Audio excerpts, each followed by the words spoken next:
So this is session 6 of the day 2 of our symposium, and we have with us our chairs, Dr. Sanghamitra Basu and Mr. Pankaj Modi.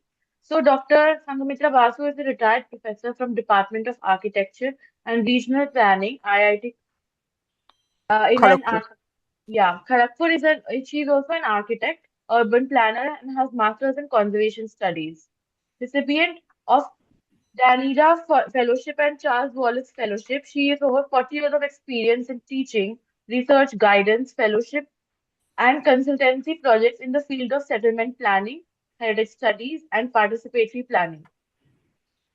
In preservation of historic areas, quality of life, housing, and neighborhood planning. In the recent years, she has served as a consultant to the West Bengal government for declaring Coach Berar as a heritage city. She has several publications in journals, chapters in books, monographs, and paper presented in international and national conferences.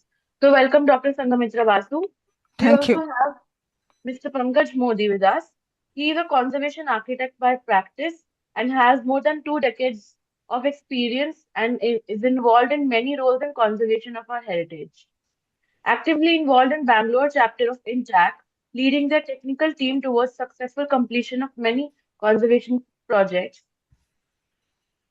Some of the significant projects done are the restoration of Chamraj Memorial Hall and Government Mines School at Shivamogga restored under the Smart City, restoration of Fort High School, etc.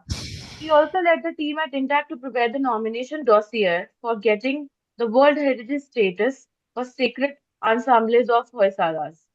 So welcome, sir. They both will be chairing our session, so we can begin with our session now. First, Thank we you. have with us Ajinkya Kanitkar.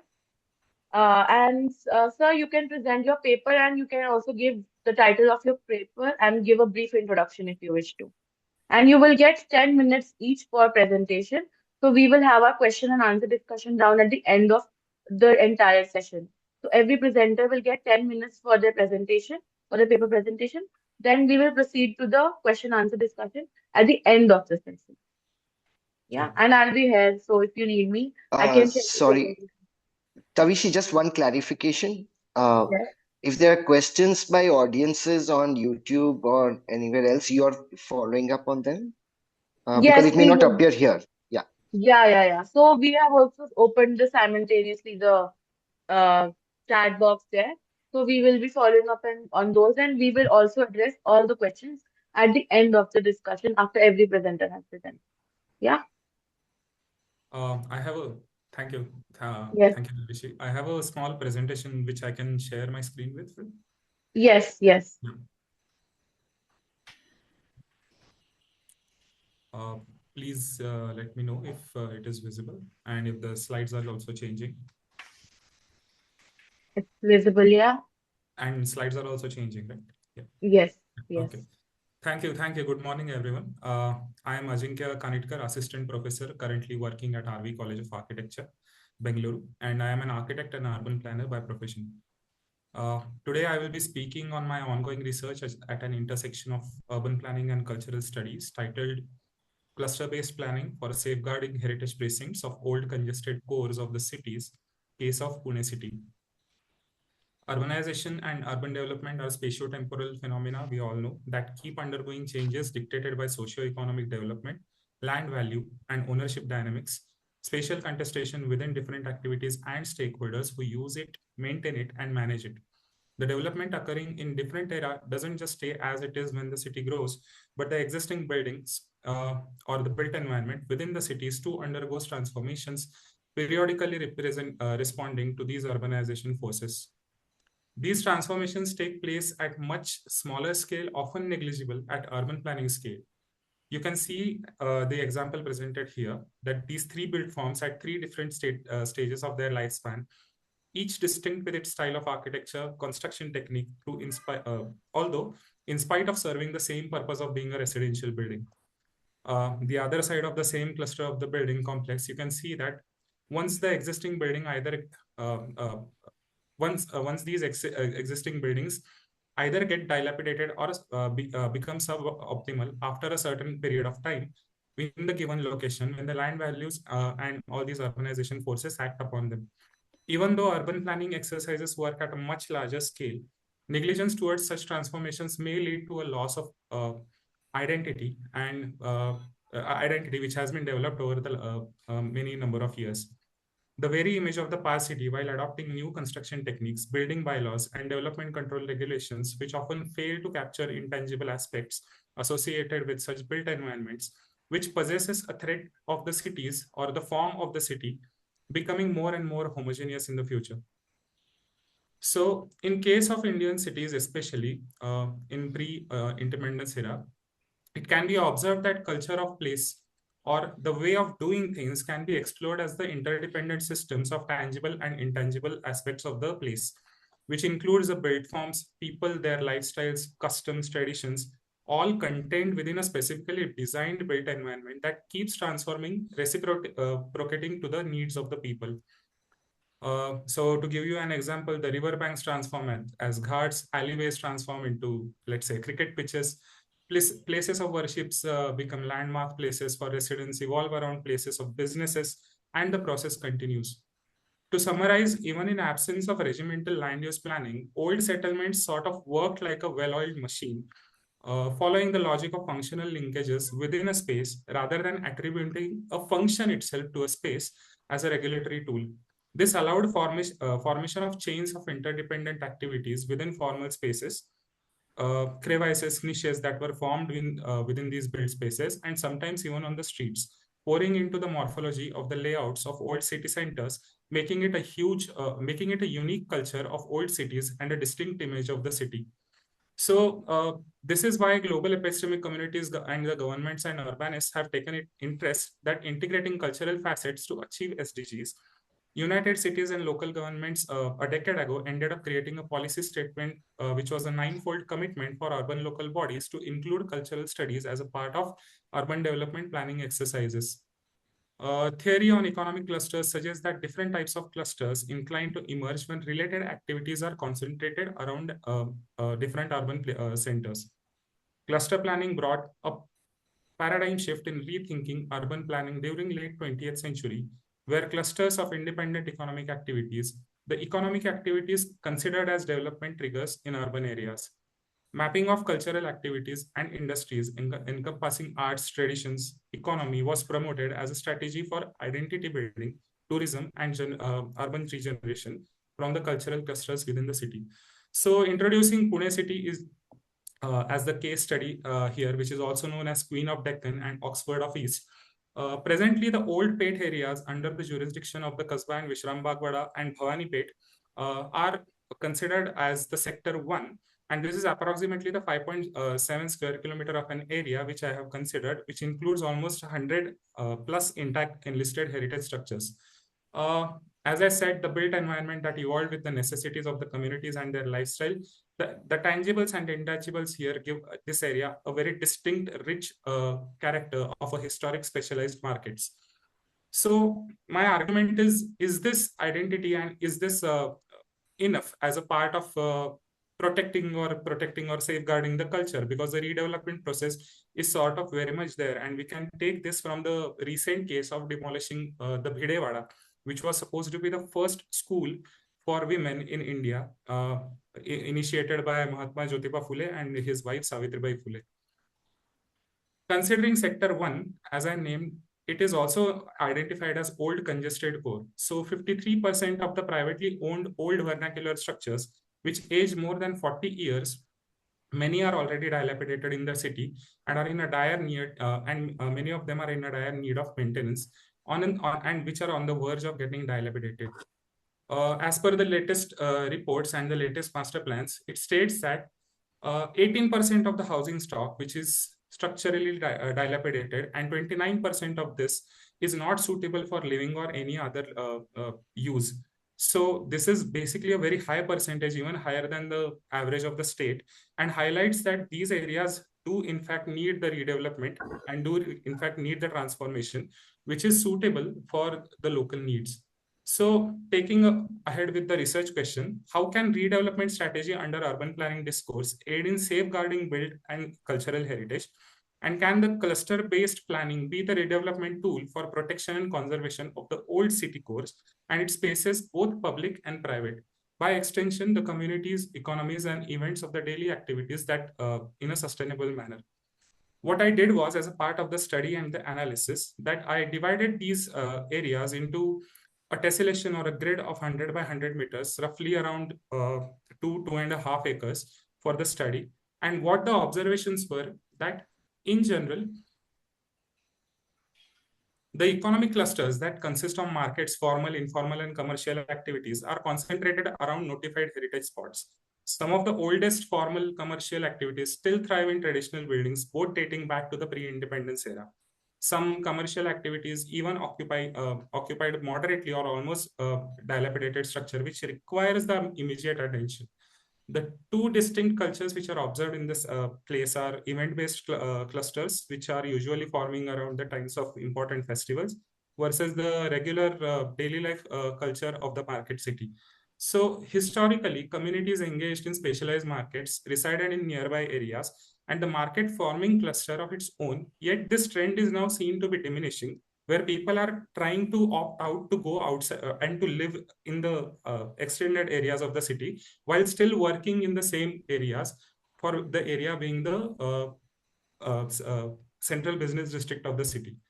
So the point of having a cluster-based planning approach to the as a redevelopment tool is, one, we can have a similar kind of a study with the study of the attributes that we can study at a much more micro level, which can be, as I explained, at the scale of 100 by 100 meters.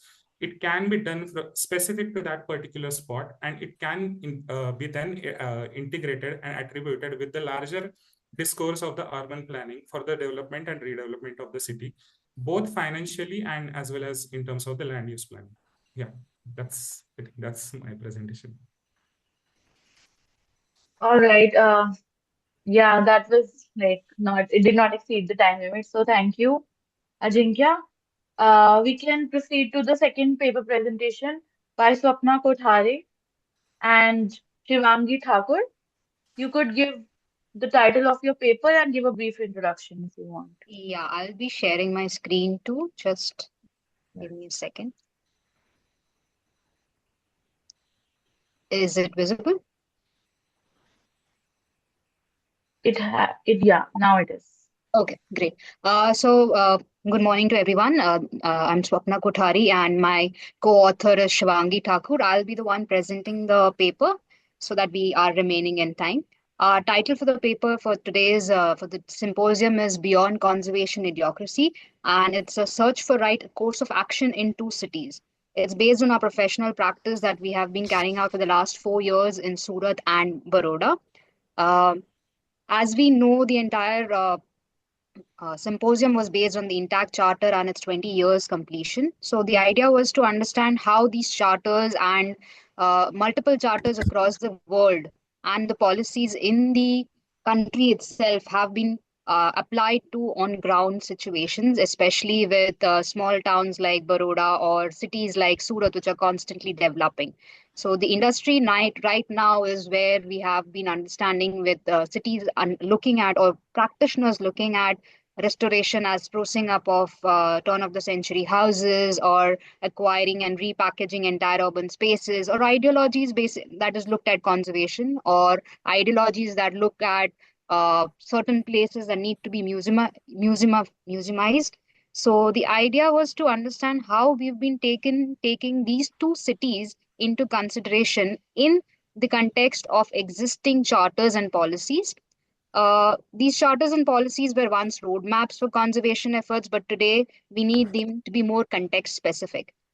Looking at the methodology that we've gone through for this paper as well as through our work is looking at the socio-economic makeup and the cultural enterprises that are existing in both of these cities. Talking about Surat, just a brief background. Surat has been one of the most important trade ports of the country on the western side of the country, and the connections, as you can see in the map, from various countries has made it a very influential, a very cosmopolitan, a salad bowl, if you can say, of the country where multiple communities gather and stay. Not having a certain uh, ruling party or a ruling family, it has always been acceptive of what others have given, and that is how its lifestyle, its architectural heritage has been affected. Looking into the architectural heritage is what this paper has been about. It's about looking into the identification and documentation. As you can see, the cultural enterprises, as we have defined over here, includes what the community or the city itself is providing for the masses in terms of heritage activities. There are walks, there are symposiums that the INTACH local chapter conducts, uh, exhibitions that private individuals are being doing, books that have been written by very elusive authors who are not particularly settled within the city itself but are based outside. Heritage walks are mostly photo walks that have been carried out by enthusiasts on Sunday mornings who would like to go out, and are mostly teenagers and mostly migrant communities. The community within the city that has been residing here from long, that have stories that can be generated or that can be passed down to the generations, are declining and are not ideally still living. Uh, in case of Baroda, the Baroda community, the background of Baroda has been very strong. It has been a Gaikwad ruling state from 1720s. And before that too, it has had a lot of archaeological and historical connections to the Sultanate, to um, the mythology of the country.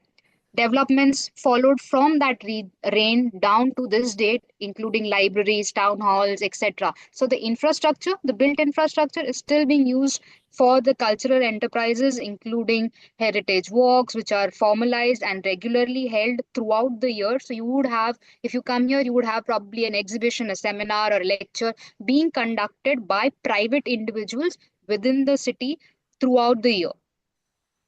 Looking at a comparational model between both the cities, if you're talking about the socio-economic makeup, the socio-economic makeup is generally an idea wherein you're talking about how the economic standing is affecting the cultural uh, understanding or the cultural activities of the city. In Surat, it is a more of an individual or a collective or a group, like a private collective. Whereas in Baroda, it's the long-term monetary standing. It's like you have a Jaidat and it continues. And it's an industrialist setting wherein the industrialists have been here from a long time, preferably almost from the times of the Gaikwads. The socioeconomic group over here in Surat it fluctuates. So if it's one day, if it's in this current period of time, it's one group or a one individual. That's not the same for Baroda. It has been stagnant in Baroda for a long period of time. There have not been like what we would normally call in today's lingo is new money. The historic fabric, like I mentioned in Surat, has ancient ports, mills, infrastructure built by traders, and settlements that have been there over time. Baroda has this as well as public infrastructure. It also has a lot of archaeological sites. The interventions that have been there over the years have been both the cities have a very different interventional policy. So while we were working, we realized that in Surat, the listing of the built heritage was conducted it was conducted in only two wards, and it was conducted by the local municipal corporation. They had hired a firm from the outside from Ahmedabad, but they had done it for themselves to aid in future development that was being proposed for the city. Whereas in Baroda, we conducted the identification and listing according to the charter, according to multiple charters being taken into consideration, and was funded by a private trust. It was not conducted by the municipal corporation or any local governance body. The same differentiation can be seen in heritage walks, lectures, and everything. Surat has basically a lot of informal walks that are conducted very scarcely, whereas in Baroda there are academic lectures and all being conducted regularly. We've divided this into soft conservation and tangible feats. So in Surat, there's a fort and Gopi Talab. These are 13 to 15th century structures which have been conserved again by the municipal corporation. Whereas in Baroda, you would only see local private houses that are homestays. They are participatory in Baroda. They are private in Baroda. In Surat, they are entirely done by the municipal corporation if done. And in effect, in terms of conservation in both the cities, in Surat, we've identified that traditions and various other intangibles make up for the absence of known built culture. In this, I would really like to specify Surat goes across its food culture is mostly identified across the world, which is something that is now not allowing its built heritage to function more beyond the two identified ones that we mentioned earlier. In Baroda, the non-compliance with local government in molding charters and policies is very disheartening. We've been constantly working on that. Activism is prominent. It runs through the city's heritage community. Comprehensive documentation has been done in Baroda. Comprehensive documentation standard has been set in Surat. Yeah. So coming to the conclusion, we I have would like to realized. add something, Swapna. Yeah. Yes, I have. So, when we talk about both the cities, we see that both the cities have been doing their best in terms of conserving the historical built fabric. They are into the whole, but when we look at them separately, there's no cohesiveness. There is a the right word will be very distinct or very separated approach when it comes to the conservation of built fabric. So when we conclude this, Swapna, can you move this? Yeah. Yeah, thanks. So, Swapna, over to you. I Yeah. think. So, Yeah. coming to the conclusion, we've realized that along the charters, they're very well defined. They come from the definition down to what needs to be done and the operations and management. The approach is still very distinct. It takes into consideration the built heritage. It takes into consideration intangibles. Yes, the historic urban landscape is not a new approach. Yes, it has been taken into consideration by a lot of people. But looking at cities now, in professional practice, like we mentioned in our abstract, the professional practice, the professions are the firms are getting entire cities as a whole. So while you're taking a city as a whole, you need to define the historic urban landscape very clearly, very context specific. The landscape has to be a continuum. It cannot be it cannot be separated identities or separate conservation areas. They need to be in connection to each other so that the story of the city continues. Then the training of local governance is primarily very needed, because what happens in the case of Surat and Baroda is Surat has had a lot of governance and a lot of different changes in approach from the national side, and they have been taking into a lot of training has been done, but not a lot of implementation has been done. Whereas in the case of Baroda, training is missing, governance is missing. So that is needed. If possible, that has to be incorporated into one of the charters or policies or something. Then the other suggestions that we have, or the radicalization that we've seen, is that charter and policy making should involve local stakeholders via local chapters if possible. Please note that we've been taking this entire paper into consideration looking at the INTACH Charter, because we mentioned earlier also we started off the documentation in both cities based on this charter, which was very relevant to us at that time. The other suggestions that we had were parallel discussions should be held while development is being done from national to local level. So, like in case of Surat, there's metro coming. The Surat municipality had a very interesting take. They had done if you remember the documentation we've mentioned, the documentation as well as the restoration has been done in areas exactly where the metro was going to pass. So they knew which places they had to demolish. But now the heritage community has no say in it. So that is where the You earlier have suggestions two come in. minutes left. Yes. Hi, you have And 2 minutes. yeah, finally, we have what we have again mentioned is ensemble should be taken into consideration rather than individual entities. So it can be groups, it can be people, it can be trust, it can be the local governance, but everything has to be taken into physical as well as physical spaces. So both physical as well as human aspect needs to be taken into ensemble sections. Yep. Thank you. Thank you, Sapna. We have the next presentation with us, Indira Kolli. Indira, can you hear me? Yeah. Yes, If you ma'am. could, yes. I have a small presentation. Can I share? Yes, yes, you can start sharing. You can also, One second.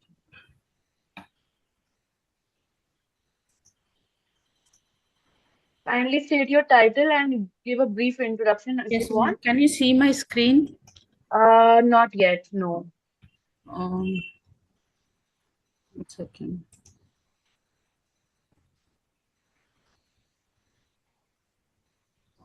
I'm just not able to find bronze slab. Screen share. Can you see my screen, ma'am? No, not yet. Yeah, have you shared your presentation with us? So I could also, No, no, ma'am. Can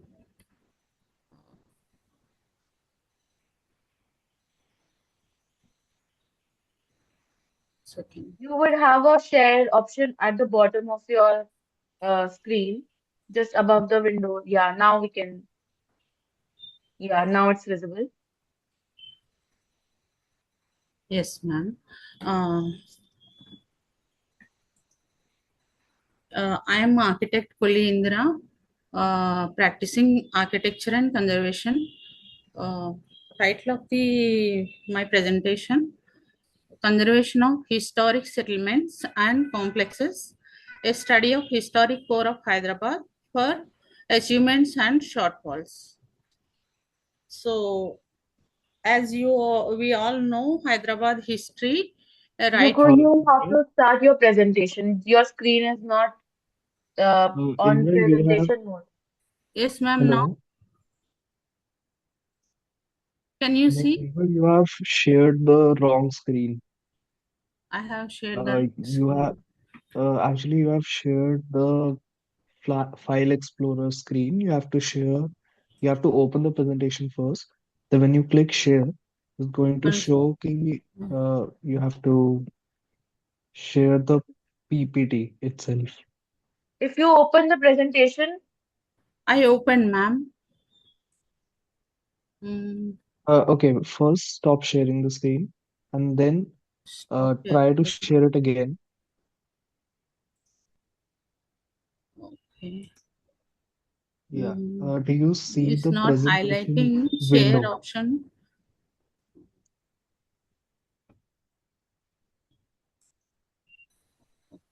No, this.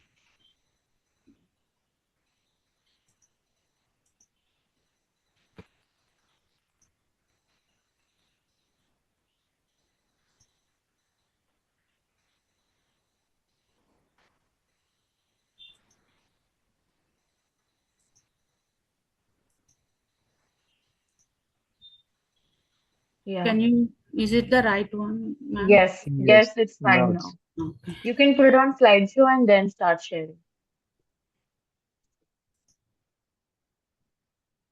Yeah, Okay. it's visible. Yes. Yes, ma'am.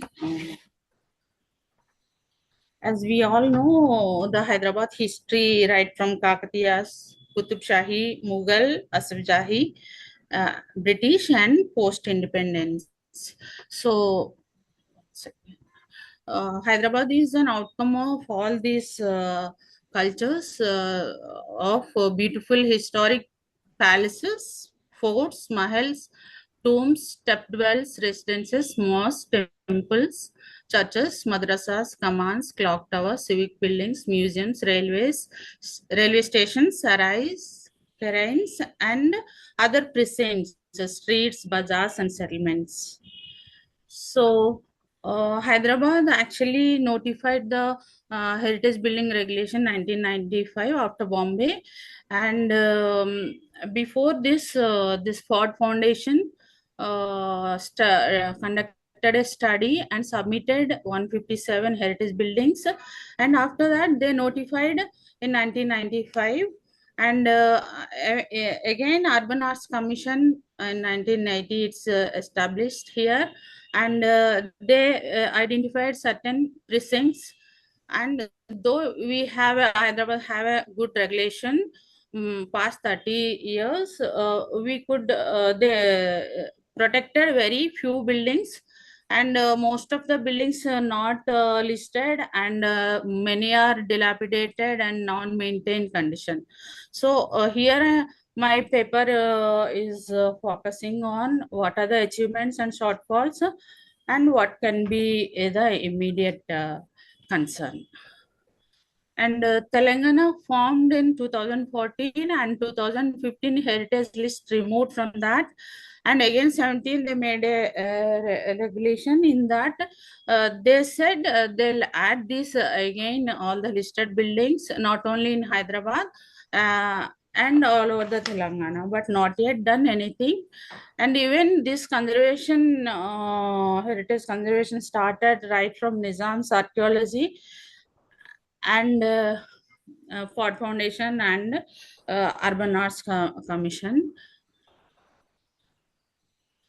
And as per the study, we have national protected monuments at Hyderabad, Golconda Fort and Charminar pedestrianization project, and state protected monuments 137.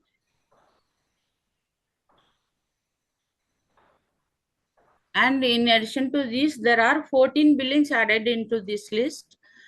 And as I mentioned earlier, Urban Arts Commission at the 2000, they added the precincts. And now I would like to give a little brief on achievements. What are the best conservation happened in these past years? I'll list down here. Charminar pedestrian project. They have done very good conservation, and all over the Charminar area, around half-kilometer area, they have stopped the vehicular movement, and they made a pedestrian movement pathways and all around the Charminar, and here the Charkaman area. This all colored portion is pedestrianized. And Falaknuma Palace, one of the best preserved heritage hotel. And Chaumala Palace, this is also, it was a palace. Now it is open for the public, and it is well preserved. Mozumdahi Market, one of the historic landmark area. This has been protected earlier and now under no maintenance. And Maulali Kaman, it is preserved. Clock Tower, Sultan Bazaar, and Secunderabad Clock Tower. And Saidnama Tomb, this is protected by Aga Khan Trust. Recently it is done. It is also preserved well. It is associated with one of the stepped well, and it was dumped with the garbage, and they cleared everything and they restored.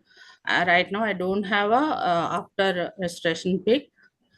But it is during the restoration time. These are the some of the pics.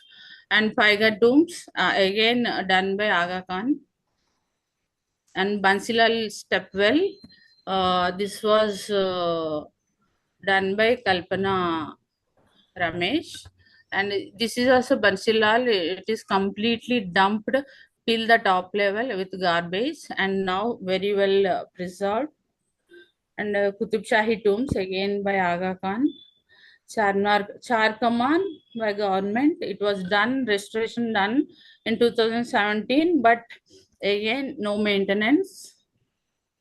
These are the some of the projects done in past years, and there are some buildings still unprotected and facing threats from urbanization, neglect, and lack of conservation efforts. These are the this is one of the municipal corporation, old municipal corporation under Kuli Qutub Shah Urban Development Authority.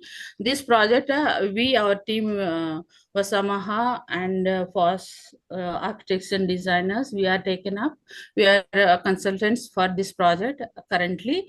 It last government, the sanction work order came, but now again new government came. We are waiting for some of the buildings, the status and condition of buildings in this complex. And Diwan Devdi, another command at Old City. These are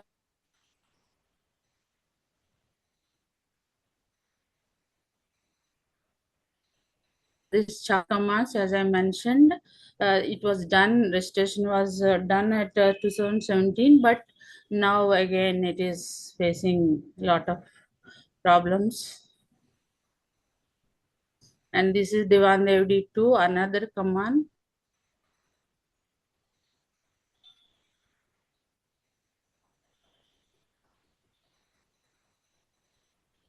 Give a brief on about what I discussed. And Hyderabad was second city in India to bring in heritage building regulations in 1995, only after Bombay. Both Bombay and Hyderabad heritage regulations were referred by other cities for listing and conservation. Hyderabad has implemented major precinct level projects like Charnar pedestrianization project, Qutub Shahi tombs, Patraghat, and some more. And some landmark projects, palaces and complexes have been conserved last few years by private and public agencies like Chaumalla, Falaknama, British Residency, and some more buildings. And many step wells are under the conservation process now. Again, in this particular category, there is a movement. Step well conservation has become a movement. Vansilal pet step well conservation with the involvement with local community. And again, spigot tombs and shortfalls, non-maintenance under some buildings, and not listed and dilapidated some buildings, and non-maintenance buildings are mainly this Mozumjahi market.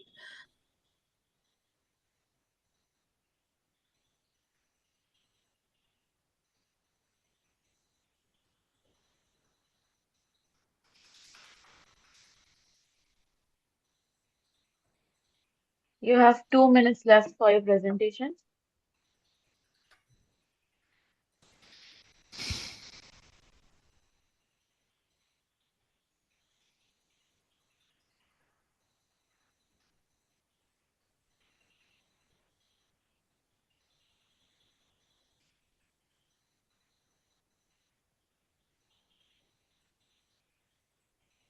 Hi, Indra, is there a problem?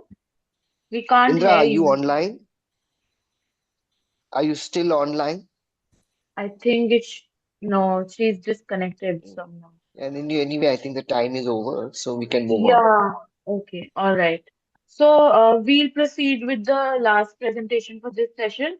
Khushboo Bharti, kindly state your title and give a brief introduction if you want. Hi, I'm Khushboo, and I am an artist and a designer, and I work in public spaces, site-specific, community-oriented work. Are you able to hear me? I just wanted a confirmation. Yes. Okay, thank you. So I'll quickly share my presentation.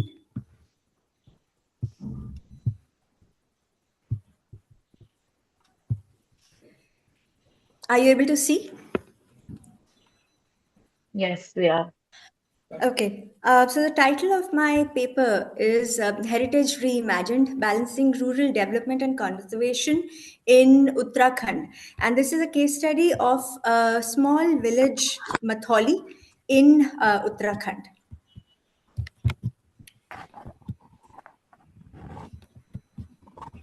So the brief points that this presentation is touching upon is identifying that rural heritage is critical for cultural preservation and sustainable development, particularly in a new formed state of Uttarakhand, which faces challenges in context of migration, economic stagnation, environmental degradation. The motto of this presentation is to explore and identify certain solutions for integrating conservation and development within an agrarian society of Uttarakhand. To give you a context, this is the map of Uttarakhand, and you can see Matholi as a small town, a small village. It's literally inaccessible and has just a very brief path that leads to this village. Uttarakhand, if you see, and if you're aware about Uttarakhand, then Uttarakhand has a topography of terrace farming, where a lot of agrarian society, largely the agrarian society, does terrace farming. And that exactly is a kind of livelihood that is getting lost because of migration. And a cultural symbol of a society is getting challenged because of the very fact that it is the society itself is migrating, leaving ghost villages, and a lot of deforestation that is happening because of constant landslides in this area. Uttarakhand has been in news for a very long time because of ghost villages, and this is just an image of one of the ghost villages. What you see is houses, abandoned houses, and beyond that, in the far image, you can also see cattle sheds, which this paper is proposing as a symbol of the agrarian society and to identify as heritage. With prospects of heritage as a symbol of heritage of Uttarakhand.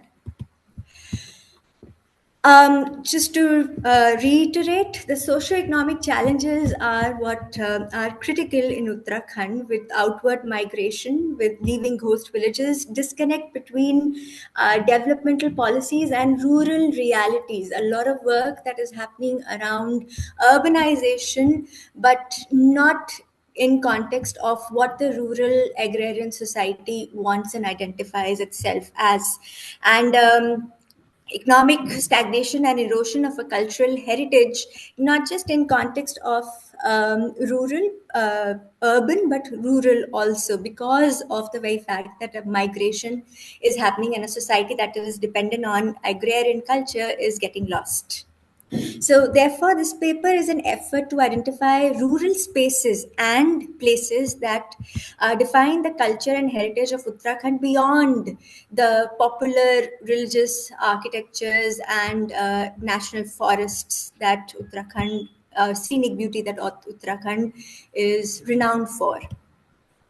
And we look at a case study of Matholi village and its transformation that is happening because of an intervention of a private organization, Bakri Chhap. It's an agro-tourism initiative which aims to revitalize a lot of villages across Uttarakhand. So I have taken one of this village under them, which is Matholi.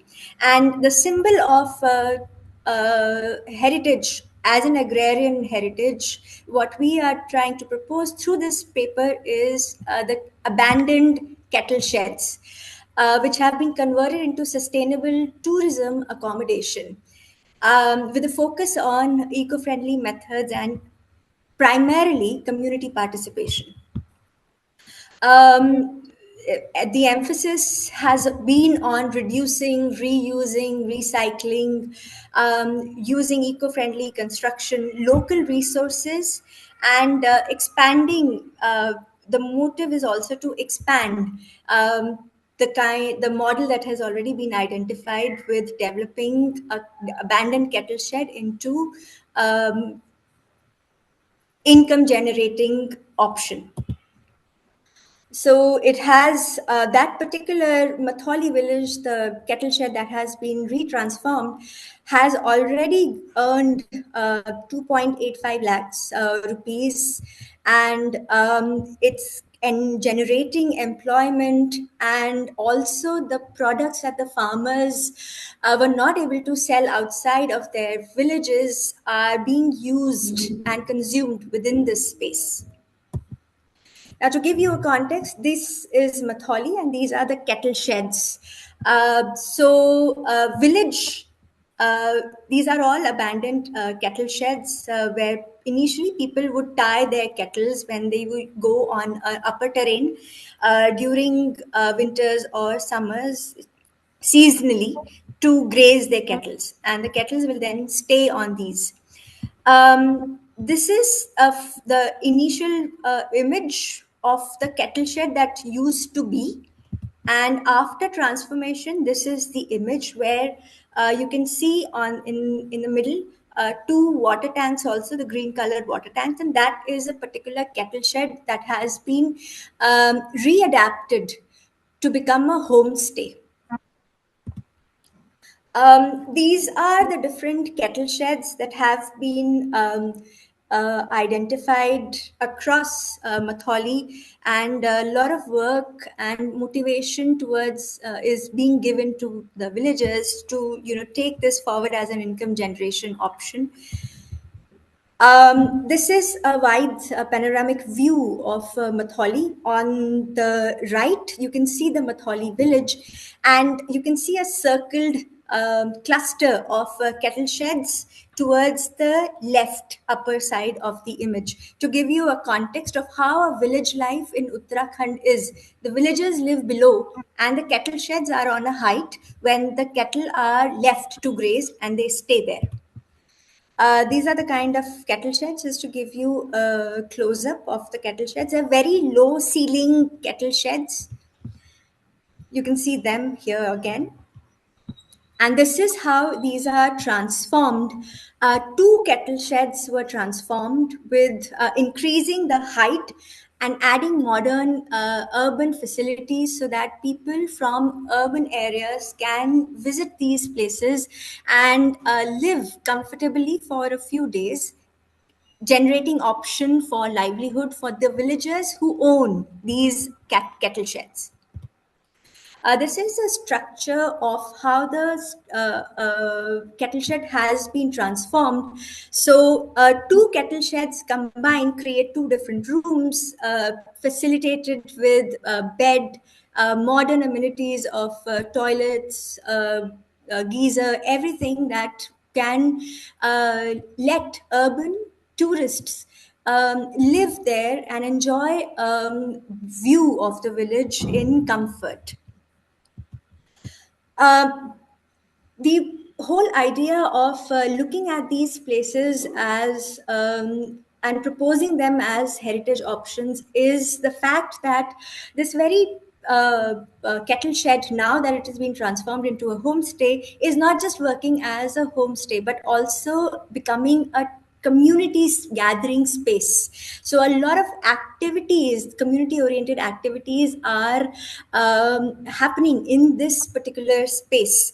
And one of the example to give you is a Ghasiari festival that is very prominent in the villages of Uttarakhand, which celebrates women cutting the harvest, and a lot of this happens during the harvest season, and women compete against each other of who can cut and source the harvest quickest and with the quantity and the bigger quantity. So this festival, and you can see the space of this festival was right at the kettle sheds, where with the intervention of the villagers, the two kettle sheds have been transformed into the local homestay. Khushboo, you have And 30 minutes left. So the village and the Kasiari festival is not just about the culture of the agrarian society, but also the tools and equipments that the agrarian society uses. And these are a few images of what the transformation of that space is. And like I said, it's a community space that is developing in this abandoned kettle shed with its transformation and readaptation.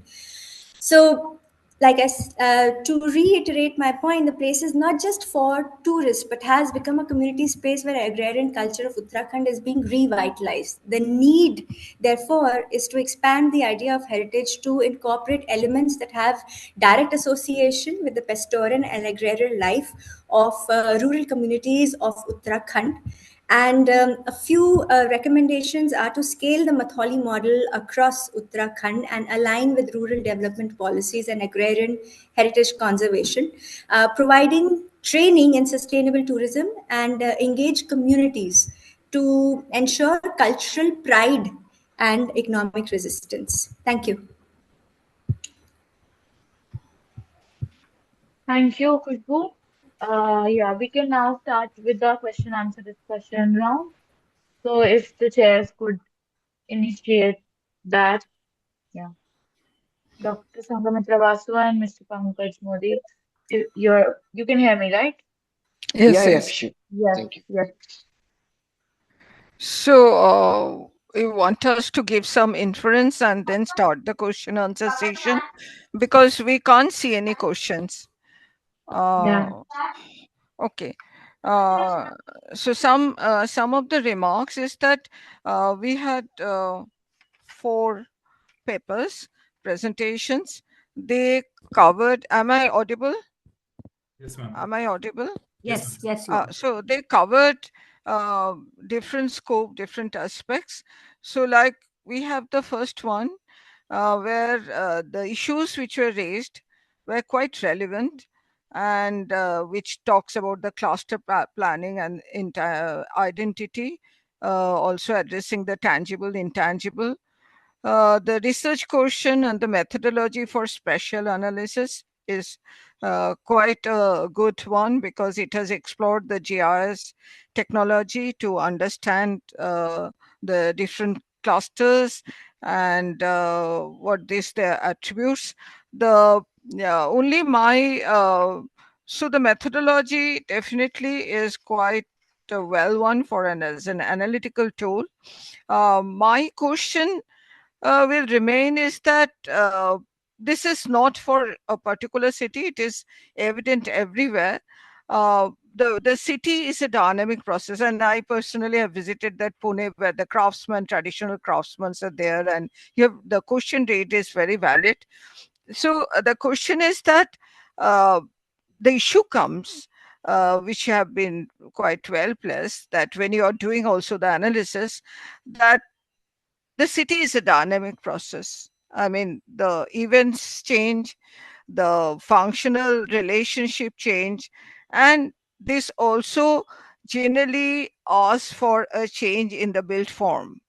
And as a conservationist, what we are trying to do is that we try to identify the built form as a remembrance, as a heritage, and trying to freeze the built form because these are also the identity, contributes to identity.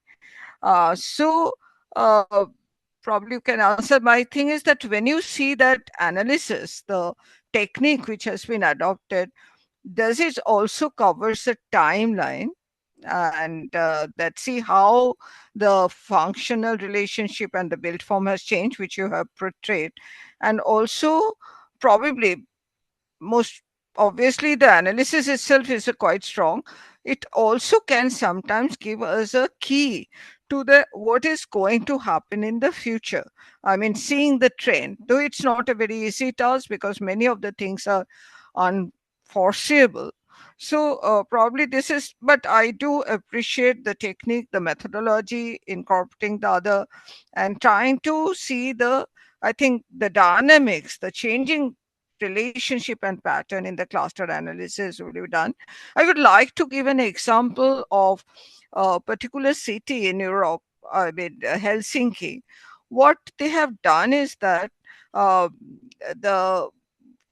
when the cities have been changing, there are the different visible clusters from the different time period. And one will be probably the Art Deco, one will be before that, the historic area, and the new areas which are coming. So what is done is that there is a map, even which is available in the tourist office. So one can see the clusters and go there and see that how, depending on the historicity and the build form and the architecture style, they have taken a special care to preserve that identity. And obviously the use has been changing because the residential have been changing through the home hotels and accommodation, the business and others, but they have taken a particular. What is also good in that is that because it's available to the commoners as a tourism, the new areas are coming, which is bound to come in any city. Like the new areas are the university or the students accommodation and all this thing, where they are purposely bringing in the modern postmodern architecture. And the connecting part, which is very interesting, which as a Calcuttan I know, the tram lines, they have preserved the tram as a sustainable mode of there, and they have connected these places with the transport network, and they are also extending that into the new area. So one can take a tram ride and go. So one is that when we think of such things, which is appreciable, the transport, the changing transport, sustainability, and the changing dynamics of the city in terms of economic and functionality, whether the methodology can also look into that in a future scope of work. But it's a good work, good methodology. The second one, which is a comparison of two cities, the Surat and Baroda, which the conclusion I find is a very good one, that where you have identified what are the measures which have to be needed. The scope was not very well defined. The comparison is good, that uh, basically tries to give some guidelines that what the city authorities change. What I find is that fail to understand, probably it was not spelled out very clearly, that how the INTACH charter, how this is being related to that. So that point was missing in this particular paper, to need to highlight that how the INTACH charter need to be explored in the two different cities. But also I would like to one thing you have mentioned, that it has to be combined into a whole.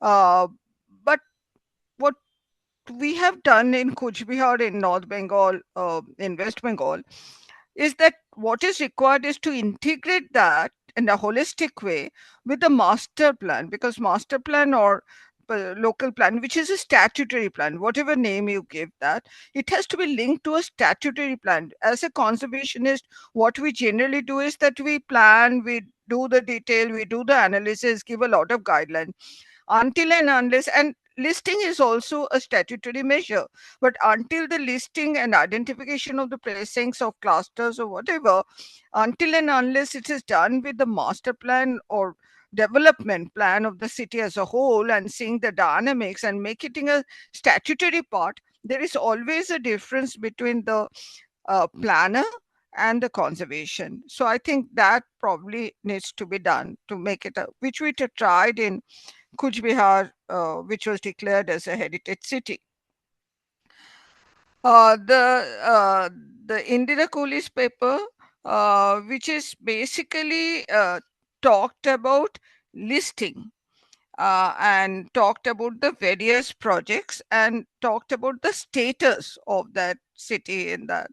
What I and issue raised were very pertinent. That is, I mean, almost everywhere we are finding that some of the things where government intervention is happening, they're very well preserved. Many pressings have been declared well, but I think I'm taking the right paper, Indira Kohli. Yeah, Yes, the ma'am. Hyderabad one.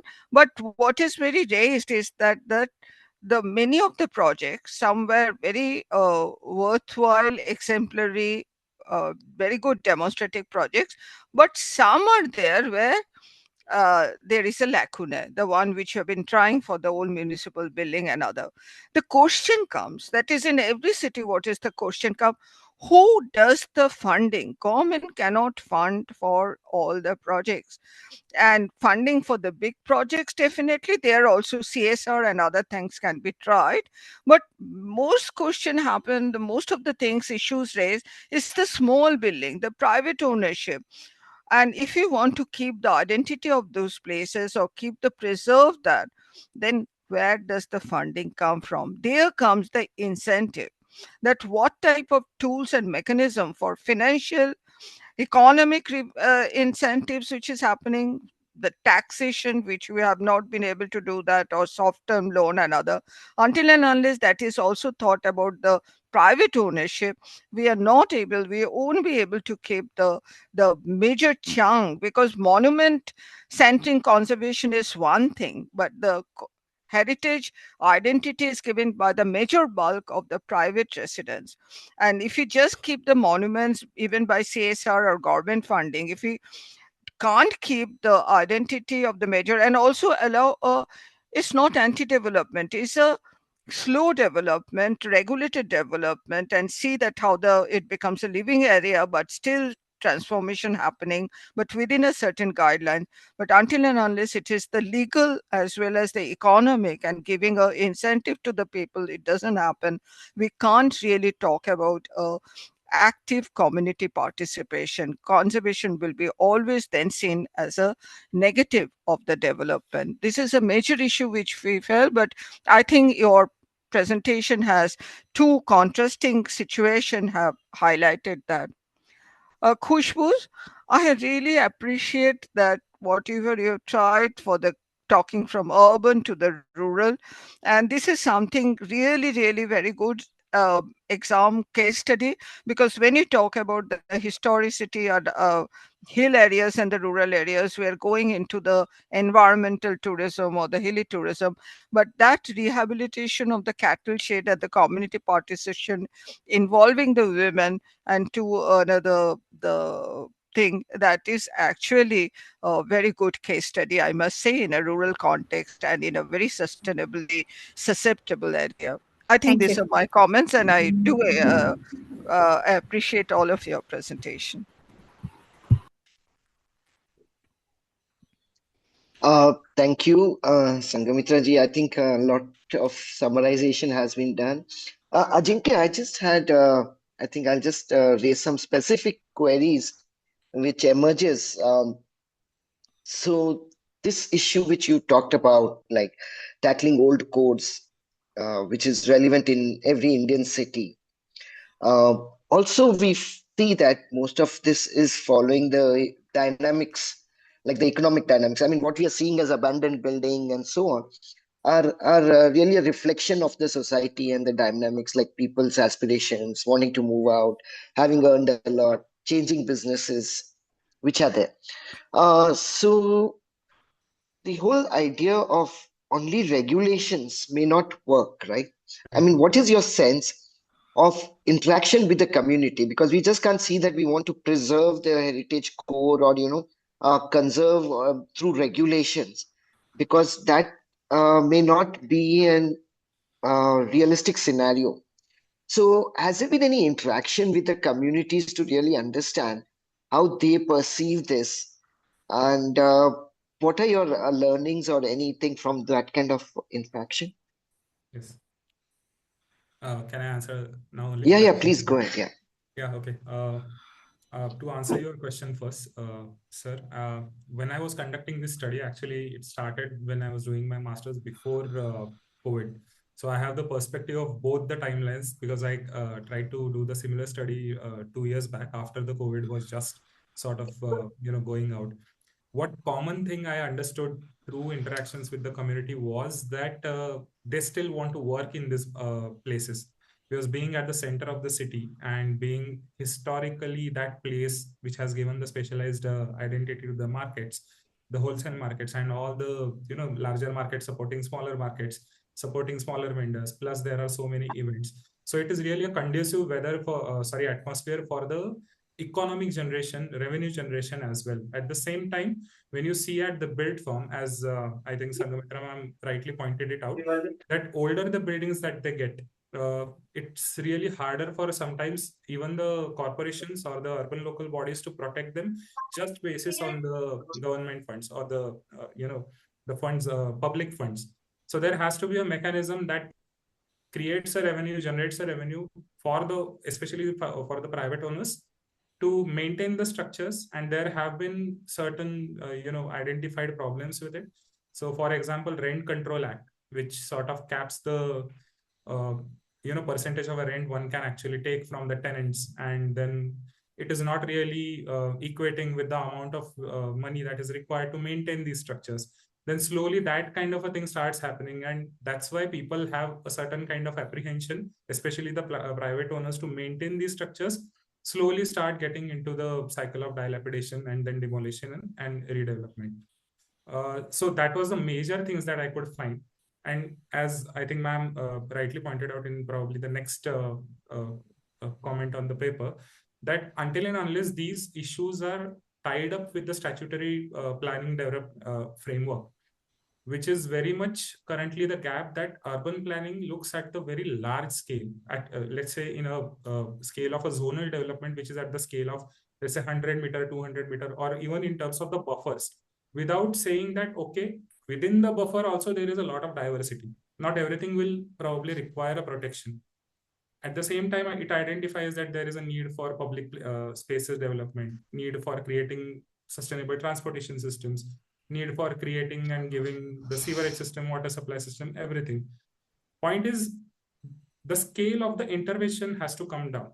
And to do that, which is also conducive, because if you see the old city cores, the plot sizes are very small.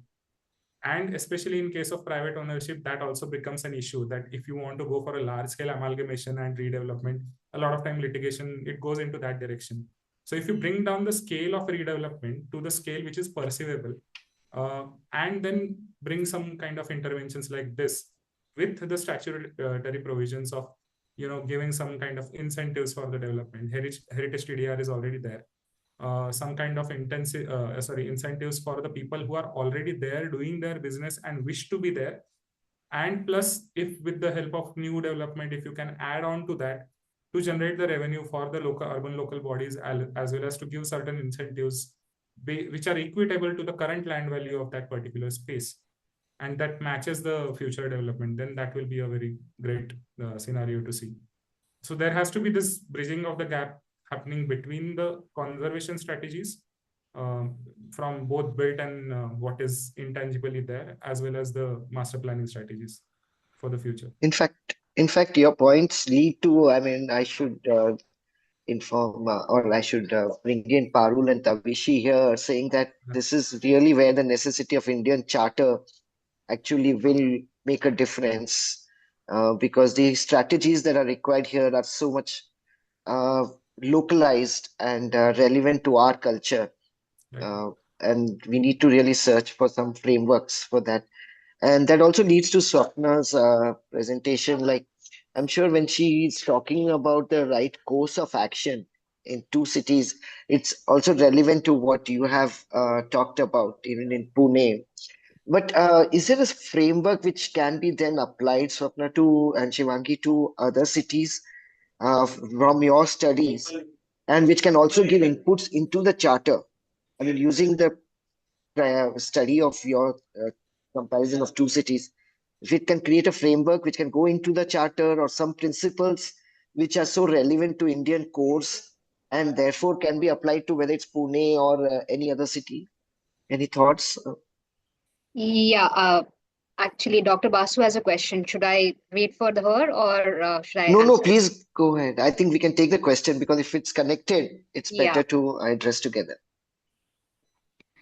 So shall I? Shall I? Yeah. Yes. No, it is not yours. In the last one, I just wanted to say that we had a seminar by Commerce where Professor Ribeiro and Ajinkya and all were there. So what was raised is that the local area planning, master plan has two perspective development plan. We need to also have a local area planning where the community participation also can happen very effectively. Unfortunately, Delhi in the recent plan has done away with the local area planning, if I understand, at the first stage. So just that my remark that we have to emphasize in the INTACH Charter the emphasis, the local area planning and other. Thank you. This is my comment. You can carry on. If I may Yeah. add, actually, even in scale of local area planning at the area-based development, the scale that they speak about in terms of smart city development is huge. It's almost 50 acres. So again, coming back to the same point that if you want to look at the local issues and the specifics of It should be the neighborhood level. It should be the neighborhood level, not that. Yeah.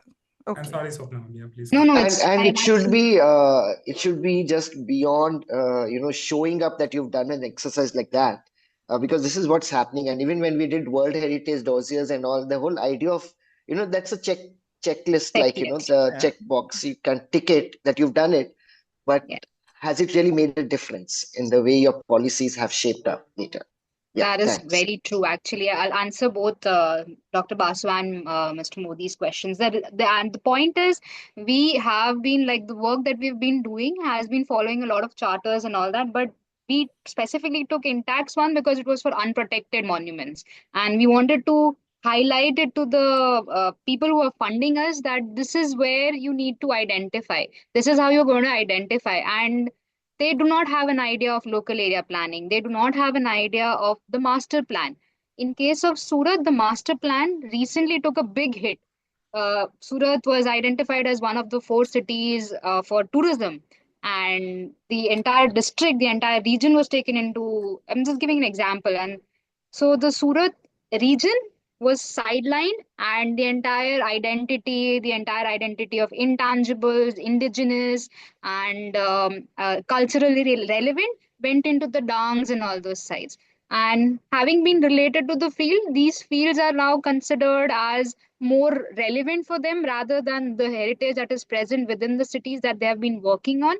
And we realized while attending these so-called government seminars that the idea was to take away the entire focus from what the local identification, the local planning, or the basic necessities that we had carried out in terms of identifying these neighborhoods, these areas for conservation, these areas for basic heritage protection. So the entire focus got shifted when they said we are looking at a larger master plan, we're looking at the region, we're looking at a larger regional plan. So the problem with these 2 cities that we've been facing is the overlapping of a lot of these nationally imposed, I would not use the word imposed, but the national development schemes that are coming, especially via rail, via transportation networks. And they are just railroading through all of our heritage. Overnight, you see a lot of destruction, demolition happening. So protection needs to be done at, so we have a lot of, in case of Baroda, we have a lot of these structures that are very relevant, but they are just not being protected because of obviously lack of funds. Lack of funds cannot just, as ma'am very rightly said, that it cannot just come from the government. The government does not have a abundant coffer that they can provide from. And the private individual too wants a lot of development. They also want a lot of changes. But the balance is not being struck because, yes, obvious lack of know-how, or obvious lack of overlap of these master plans, local area plans, as well as in case of Baroda, there's just we just don't have a good governance system. I would like to add something to this. Like Mr. Modi and Dr. Basu pointed out that in our conclusion that we had, hello, am I audible? Yes. Like Dr. Basu rightly pointed out that there has to be an issue with the master plan level where we need to start with the conservation. What we understood from both the cities were that even to get the conservation to be included in the master plan, we need to make people aware of the city as a landscape in total. So we have collaborated with the Heritage Trust of Baroda. We have come out with a collective known as the Baroda Collective, where the idea behind that was basically to that manual to be distributed amongst the people in municipal corporation and various people who do get concerned or who deal with such things or such things, so that they are also aware that the city is not to be looked in one thing, that it has to be looked as an entire landscape. So we have tried our bit from our side, however we could. So we have come up with the Baroda Collective. Swapna, you want to add something to this? I just want to, like, I don't know if Dr. Modi sir wants to take it ahead, but adding to this, the collective that she's mentioning is a manual, like she said, for identifying almost all aspects of heritage, from natural, built, cultural, indigenous, everything. Now, this manual going maps, it has a lot of documents. It going forward through the municipality to the local governments into some applicable policy or into a statutory plan or a master plan. That is where the gap arrives. The gap is now, how do you train them to take this into consideration and take their locale into consideration rather than just looking at the national into consideration? This is a question that I have been asking from a long time. I probably don't have the answer yet because I've been looking for it from a long time, and I was hoping I would probably get it from the multiple sessions yesterday. Like, how do you get them to consider their own locality, their own backyard, like I call it, into policies, regulations, charters? They're all there, but they're just not implemented. I would like to mention something, because so what is being said is the capacity building and the training becomes a very important. Now, recently, Government of India has identified 4 institutes which are center of excellence for planning and architecture and other things. And their major focus, and all of them, each one of them, have been given a lot of financial grant or a promise for the grant where this capacity building can be done, training out the thing.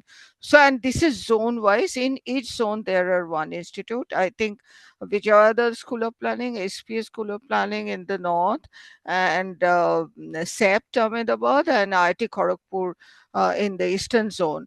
Their major thing is this capacity, and to the municipalities and the local bodies. I think if that can be utilized of this zone wise, then this issue of capacity building for the user level, for the municipality level, and the policymakers level, I think this is a fantastic scope which should be taken up. This is just a comment. Thank you. Thank you. Thank you. I had one query for Khushboo.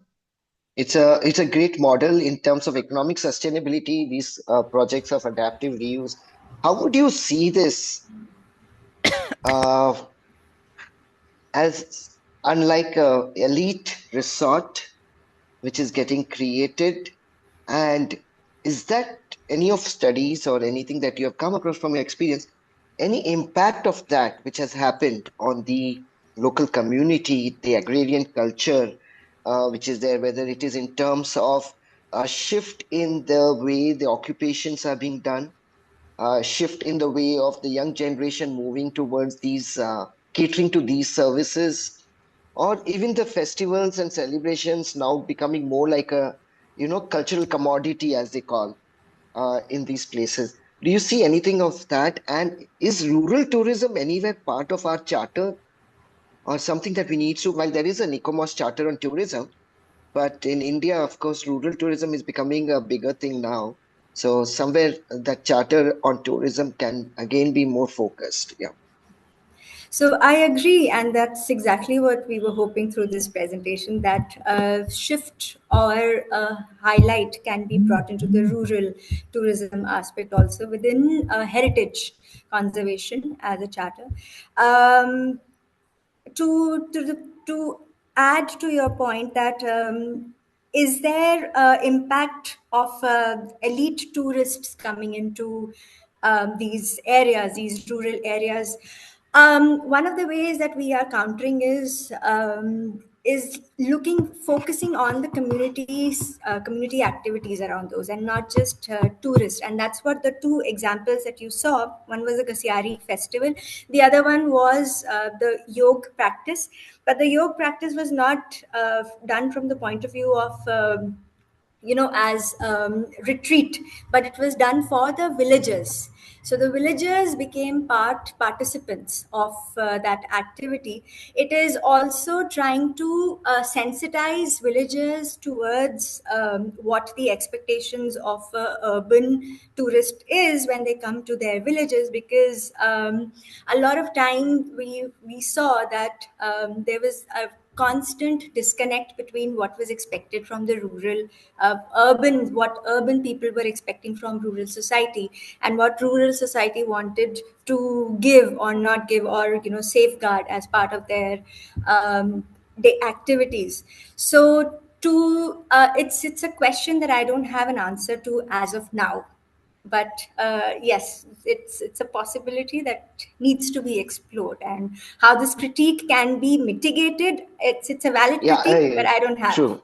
No, I was just asking for observations. Like, have you seen anything happening or a shift happening? That's It all. is. Yeah. Matholi is still a very inaccessible village, so we could do all these kind of activities. But you can see that in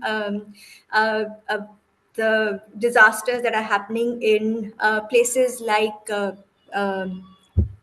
Joshimath, which is flooded with tourists, and now is constantly, the land shift that are happening. So the idea is to bring the other places of Uttarakhand as part of tourist potential, and not just the religious places. It is overcrowded, these places. The identity of these places is just overtaken Uttarakhand. But Uttarakhand as an agrarian culture itself, and the potential of its agrarian society, is what we're trying to highlight through these spaces. And we're actively working in inaccessible villages, and not the places which are already recognized as tourist hotspots within Uttarakhand. But yes, the danger is there. I agree that an elite tourist, they will want to bring all these aspects. So one of the ways that it is being countered is that we don't have electricity. We only give, we don't have electricity. It's solar powered, so there is no light beyond 7 o'clock. So you have to work with solar bulbs or things. So you are forced to sleep by 7 or 8 in these villages, and you are not allowed to get food from outside. So some of the The restrictions are good, there. good measures. Cut off the mobile network also next time. Thank you. Thank you. So if we don't have any other questions, we can break for, yeah. Are there any questions to be addressed? No? So then we break and we will reconvene at 12:15 for the next session. So thank you to the chairs for your Thank you. insights, and Thank you. thank you to all the presenters. It was a great discussion, and thank you all. Thank you. Thank Bye you. Thank you. Just wanted Thank you, to ma'am. mention, I'm really glad that Dr. Basu and Pankaj both have brought in, the charter, into the conversation. So we'd love to take that forward, and I think pushing that idea to all the presenters as well.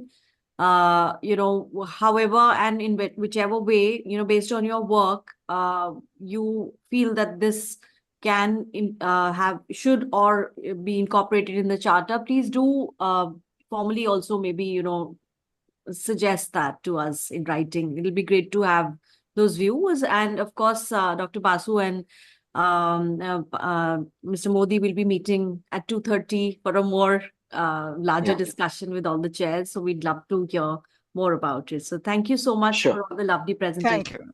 Thank you. Thank you. Thank you. Thank you. We will reconvene at 12:15. So thank you, everybody. Thank you. Thank you.